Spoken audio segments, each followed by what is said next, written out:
Greetings, friends in the Force and acolytes of the galaxy, and welcome back to the channel. Recently, we have been talking quite a bit about Vader's exploits following Order 66, as well as the many functions and restrictions bred within his suit. We have known for a while all of the numerous physical and emotional tolls that the suit had on Vader, especially during the first couple of weeks he had within his suit. He had slipped into a deep depression to the point where Palpatine had to talk him out of it. Well, today, we'll be going into Vader's very mind and becoming him as we personally experience what it was like truly for Anakin when he had first risen from his operating table. Today's sources come from the Revenge of the Sith novelization, where we truly get the first-person view inside the suit of Anakin Skywalker. First though, I want to briefly explore Anakin's thoughts while he was being burned on Mustafar. The main thing that Anakin was thinking whilst being burned is holding to his hatred for Obi-Wan Kenobi, but also the curiosity of Padme's death, or at the time not knowing about her death. Was she okay?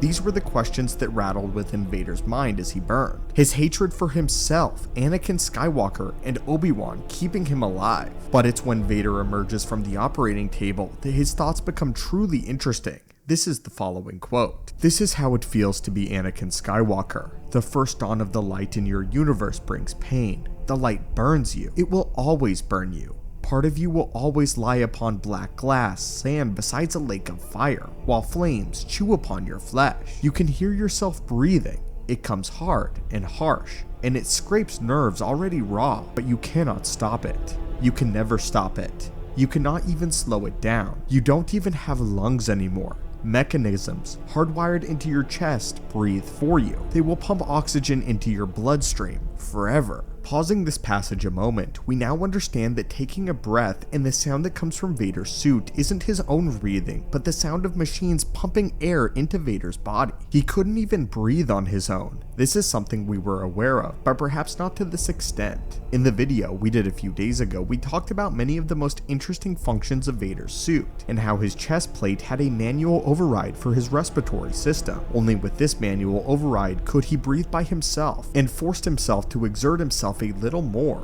However, he couldn't keep this active for too long, as his lungs were far too weak to even breathe on his own. All hours of the day, Vader's suit automatically pumped oxygen in and out of his lungs for him. It is hardly possible to imagine how uncomfortable that would be. Anyway, let's continue, and more on how his gifts on the Force have been diminished. Lord Vader, can you hear me? And you can't. Not in the way that you once did. Sensors in the shell that prisons your head trickle meaning directly into your brain. You open your scorched pale eyes. Optical sensors integrate light and shadow into a hideous simulacrum of the world around you. Or perhaps the simulacrum is perfect and it is the world that is hideous. Padme, are you here? Are you alright? You try to say, but another voice speaks for you, out from the vocabulator that serves you from your burned away lips and tongue and throat. Pausing again, Vader did not recognize his own voice as it came out. Inside his helmet, his voice came out only as a wheeze and a faint whisper, but then the vocabulator boomed out something entirely different. We also get a view of what the inside of Vader's eye lenses looked like. The red filters of the lens had to shape his view in a way that his barely functioning eyes could see. Again, likely with the pain unbearable, he hadn't yet been able to open his eyes, and not to mention that he had not had enough time in the bacta tank, so all of his wounds were extremely fresh. The simple act of trying to open and blink his eyes must have been excruciating, but not nearly as painful as the emotional toll of what Anakin was about to discover. Let us continue with the passage. "Padme, are you here? Are you alright? I'm very sorry, Lord Vader. I'm afraid that she died. It seems in your anger that you killed her. This burns hotter than the lava had. No, it's not possible. You loved her. You will always love her. But you remember all of it. You remember the dragon that you brought Vader forth from the heart to slay. You remember the cold venom in Vader's blood. You remember the furnace of Vader's fury, and the black hatred of seizing her throat to silence her lying mouth. And there is one blazing moment in which you finally understand that there was no dragon, there was no Vader, there was only you, only Anakin Skywalker, that it was all you. You killed her because finally, when you could have saved her, when you could have gone away with her, when you could have been thinking of her, you were thinking about yourself. It is in this blazing moment that you finally understand the trap of the dark side, the final cruelty of the Sith, because now yourself is all that you will ever have. And you rage and scream and reach through the Force to crush the shadow who has destroyed you, but you are so far less now than what you were. You are more than half machine. You are like a painter gone blind, a composer gone deaf. You can remember where the power was, but the power you can touch is only a memory. And so, with all of your world-destroying fury, it is only droids around you that implode, and equipment and the table on which you were strapped shatters. And in the end, you cannot touch the shadow. In the end, you do not even want to. In the end, the shadow is all that you have left, because the shadow understands you. The shadow forgives you. The shadow gathers you unto itself, and within your furnace heart, you burn in your own flame.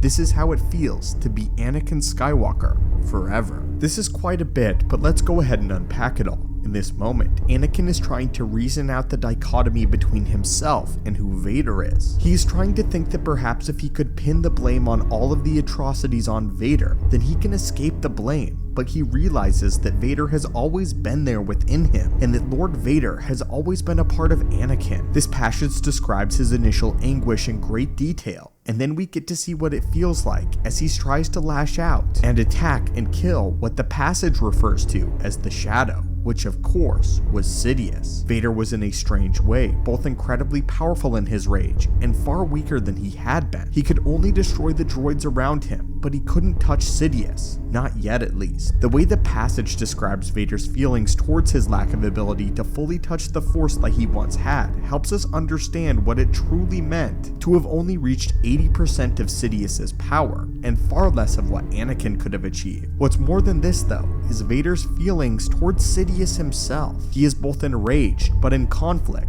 as he realizes that Sidious is all that Vader has left in this life. In the comics, Vader's reaction is different. Vader immediately lashes out at Sidious and force chokes him, slamming him into a wall while convicting him of not keeping his promise to save Padme. What we truly find interesting about this passage though, is Vader's view on the dark side as a whole. He acknowledged the trap of the dark side and the final cruelty of the Sith, that being that those that follow the dark side and following down the dark path will leave you more alone than you had ever been before. Darth Vader understands where he stands with both Sidious and the dark side itself. He has become the victim of their whims and abuse after taking advantage of the powers it granted him during Order 66. Now though, Vader is paying the price. The dark side is a drug, much like steroids, or what is more acute to the dark side is like taking out a loan. The interest builds very quickly, and soon, it will take far more than it ever gave. It grants instant power gratification, but the will of the Force is that it will always balance itself out, and the dark side is destined to destroy you. This is what Vader is truly realizing in this moment.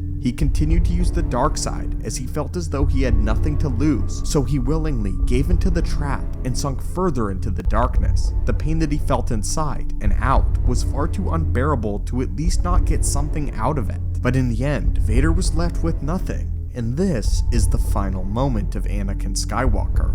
This is when Vader takes over completely, and it won't be until Return of the Jedi that Anakin returns once more. So, students of the Force, what did you think of today's reading? What are your thoughts on the final moments of Anakin Skywalker, his description of the dark side, Sidious, his suit, and more? And what other topics would you like to see explored on the channel? As always, my friends, thank you so much for watching, may the Force be with you, and have a great day.